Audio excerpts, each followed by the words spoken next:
السلام علیکم ورحمۃ اللہ وبرکاتہ۔ بڑی مشکل کے ساتھ خفیہ طور پر یہ ہم نے ویڈیو بنائی ہے آپ کے ساتھ شیئر کرنے کے لیے، آپ کو زیارت کروانے کے لیے۔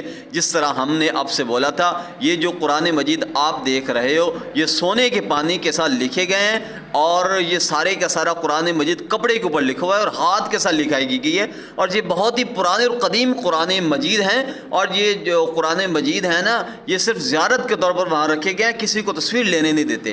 اور جو ابھی آپ جس چیز کی زیارت کر رہے ہو، ماشاء اللہ سبحان اللہ، کیا بات ہے! ہمارے پیارے آقا علیہ الصلوۃ والسلام کا امامہ مبارک، عصا مبارک، بستر مبارک، اور اس کے علاوہ بہت ساری چیزیں یہاں پر ایڈ ہیں جو آپ دیکھ رہے ہو۔ اس کو توجہ سے دیکھیں، محبت سے دیکھیں، عقیدت سے دیکھیں، اور جتنا زیادہ ہو سکے اس کو آگے سے آگے شیئر کریں، کیونکہ یہ جو چیزیں ہیں یہ عام طور پر کسی شخص کو دیکھنے کو نہیں ملتی ہیں، یہ خفیہ طور پر رکھی گئی ہیں تبرکات کے طور پر، اور ہم نے اپنی جان جوکھم میں ڈال کر، خطرے میں ڈال کر یہ ویڈیو بنائی ہے۔ ہماری انسلٹ بھی ہوئی ہے لیکن پھر بھی ہم نے بنائی ہے۔ یہ جو ابھی آپ دیکھ رہے ہو ان کی نسبت حضرت علی رضی اللہ تعالیٰ عنہ کی طرف ہے، یہ ان کا بستر وغیرہ ہے۔ اور اس کے ساتھ جو ہم ابھی آگے آپ کو دکھا رہے ہیں، یہ بستر مبارک اور کیا کہتے ہیں امامہ مبارک، یہ شیخ عبد القادر جیلانی رحمۃ اللہ علیہ کی طرف ان کو منسوب کیا گیا ہے۔ اس کو زیادہ سے زیادہ شیئر کریں، زیادہ سے زیادہ۔